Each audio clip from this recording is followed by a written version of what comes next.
दोस्तों अगर शरीर को स्वस्थ रखना है तो हंसना जरूरी है और हंसने के लिए हमारे चैनल हिंदी जोक एवरीवन को लाल बटन दबाकर सब्सक्राइब कर लीजिए और बगल में जो घंटा है उसको दबाकर ऑल नोटिफिकेशन ऑन कर लीजिए ताकि हमारा वीडियो सबसे पहले आपके मोबाइल में चला जाए। पप्पू पार्टी से रात को देर से घर गया। अगले दिन दोस्तों ने उससे पूछा, बीबी ने कुछ कहा तो नहीं?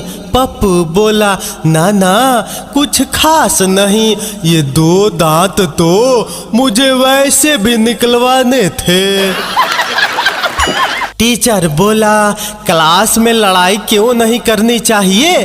पप्पू बोला, सर क्योंकि पता नहीं एग्जाम में कब किसके पीछे बैठना पड़ जाए। एक आदमी तंदूर पर रोटी लेने गया। पैसे देकर रोटी लगाने वाले को रोटी लगाने के लिए कह दिया। इसी बीच एक व्यक्ति और आ गया और उसे शायद जल्दी थी और वह बहुत से लोगों की तरह रौब झाड़ना चाहता था। तंदूर वाले से उसने 2-3 बार जल्दी रोटी लगाने को कहा, लेकिन तंदूर वाले ने उसकी बात अनसुनी कर दी। इस पर व्यक्ति बार बार रौब झाड़ रहा था। उसने और जल्दी रोटी लगाने को कहा तो इस बार रोटी लगाने वाले ने ऐसी बात कही कि उसे सुनकर किसी की भी हिम्मत नहीं हुई कि उसे रोटी जल्दी लगाने को बोले। तंदूर वाले ने कहा, सब्र कर ले मामा, अगर तू इतना ही बदमाश होता तो घर में ही रोटियां ना बनवा लेता। एक डॉक्टर साहब अपनी पत्नी के साथ बैठकर चाय पी रहे थे, तभी उनका फोन बज उठा। उधर से उनका मित्र बोला, हम 3 लोग बैठे हैं, 18 साल पुरानी विस्की की बोतल लेकर, तू आएगा क्या? जल्दी बोल या हम लोग प्रोग्राम शुरू करें।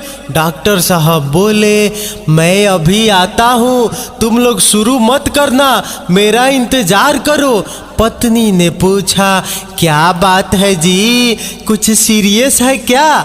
डॉक्टर साहब बोले, मात्र 18 साल की है, 3 डॉक्टर पहुंच गए हैं उसे देखने, मुझे भी तुरंत जाना होगा नहीं तो बचेगी नहीं।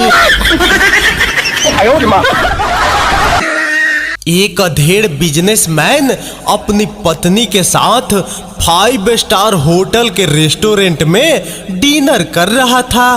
तभी एक 20-22 साल की मॉडर्न लड़की टाइट मिनी स्कर्ट और छोटा सा टॉप पहने मटकते हुए आई और झुककर पति को लंबा किस करने के बाद में मिलते हैं कहकर मटकते हुए चली गई। हकबकाई पत्नी लाल पीले होते हुए फुफकारी, कौन थी वो? पति इत्मीनान से बोला, अरे वो ऐसे ही गर्लफ्रेंड है मेरी। पत्नी बोली, क्या कहा? गर्लफ्रेंड? मुझे अभी इसी वक्त तलाक चाहिए। पति बोला, ठीक है कोई प्रॉब्लम नहीं, पर सोच लो तुम्हें गुजारा भत्ता तो मिल जाएगा, पर वो साल में 2 बार दुबई मॉल में शॉपिंग, 2 बार क्रूज में सिंगापुर बैंकॉक की सैर, गैराज में रखी मर्सिडीज, वो महंगे क्लबों की तुम्हारी किटी पार्टी, इन सब से वंचित होना पड़ेगा। पत्नी सोच में पड़ गई।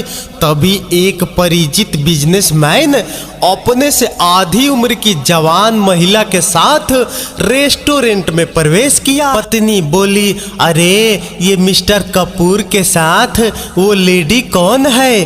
पति पलटकर उस ओर देखा, फिर लापरवाही से बोला, वो उसकी गर्लफ्रेंड है। पत्नी कुछ देर सोचती रही, फिर बोली, अपनी वाली ज्यादा सुंदर है न जी? एक सर्कस में एक बंदर खूब करतब दिखाता था। उस बंदर की वजह से सर्कस बहुत प्रसिद्ध था। एक दिन वह बंदर मर गया। सर्कस मालिक को बड़ी चिंता हुई कि अगर ये बात बाहर पता चली तो सर्कस का सम्मान और आमदनी दोनों घट जाएगी। उसने चुपचाप बंदर को दफना दिया और एक बेरोजगार दुबले पतले युवक से कहा कि वो बंदर की खाल पहन होकर कर्तव्य दिखाए, उसे अच्छे पैसे मिलेंगे। वह बेरोजगार युवक राजी हो गया और कर्तव्य दिखाने लगा। दर्शकों की रुचि को ध्यान में रखकर वह युवक अच्छा प्रदर्शन करने लगा। अब तो सर्कस पहले से भी कहीं और ज्यादा मशहूर हो गया। प्रतिदिन प्रत्येक शो हाउसफुल हो जाता था।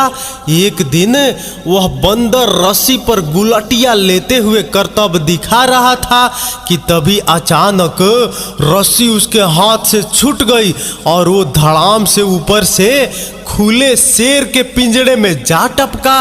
एकदम शेर के सामने उसकी तो हालत खराब हो गई। वो बचाओ बचाओ चिल्लाने ही वाला था कि शेर ने उसके मुंह पर हाथ रखा और कान में धीरे से बोला, अबे चुप साले, मेरी भी नौकरी खाएगा क्या?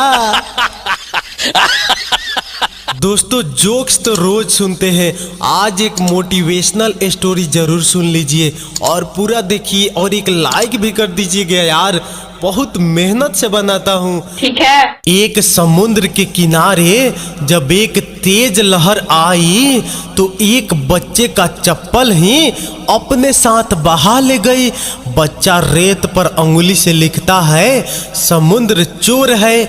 उसी समुद्र के दूसरे किनारे पर एक मछुआरा बहुत सारी मछलियां पकड़ लेता है। वह उसी रेत पर लिखता है, समुद्र मेरा पालनहार है। एक युवक समुद्र में डूबकर मर जाता है। उसकी माँ रेत पर लिखती है, समुद्र हत्यारा है। एक दूसरे किनारे एक गरीब बूढ़ा टेढ़ी कमर लिए रेत पर टहल रहा था। उसे एक बड़े सीप में एक अनमोल मोती मिल गया। वह रेत पर लिखता है, समुद्र बहुत दानी है। अचानक एक बड़ी लहर आती है और सारे लिखा मिटाकर चली जाती है। मतलब समुंदर को कहीं कोई फर्क नहीं पड़ता कि लोगों की उसके बारे में क्या राय है। वो हमेशा अपनी लहरों के संग मस्त रहता है। अगर विशाल समुद्र बनना है तो जीवन में कभी भी फिजूल की बातों पर ध्यान ना दीजिए। अपने उफान, उत्साह, शौर्य, पराक्रम और शांति समंदर की भांति अपने हिसाब से तय करें।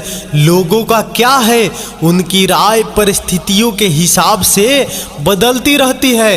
अगर मक्खी चाय में गिरे तो चाय फेंक देते हैं और शुद्ध देसी घी में गिरे तो मक्खी फेंक देते हैं। जो जितनी सुविधा में है वो उतनी ही दुविधा में है। स्वस्थ रहे, मस्त रहे, हमेशा हंसते रहे, खिलखिलाते रहे और अपना बहुत ख्याल रखे।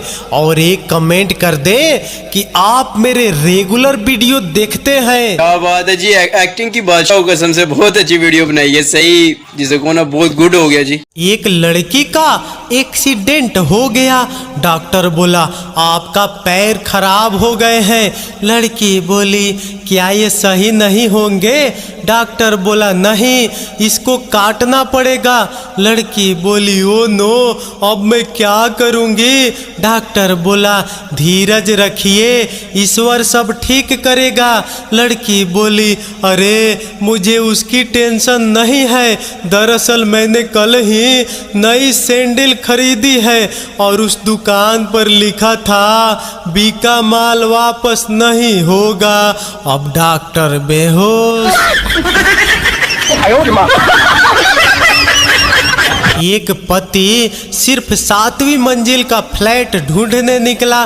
प्रॉपर्टी डीलर ने उससे पूछा, आप ये अच्छा खासा ग्राउंड फ्लोर का फ्लैट सस्ते में खरीद सकते हैं, फिर आप 7वीं मंजिल पर क्यों रहना चाहते हैं?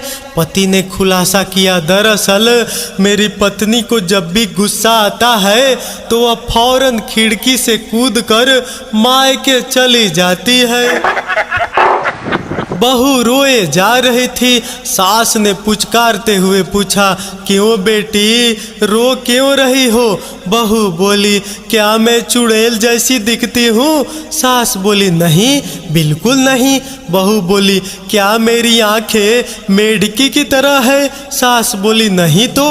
बहू बोली क्या मेरी नाक पकौड़े जैसी है? सास बोली नहीं।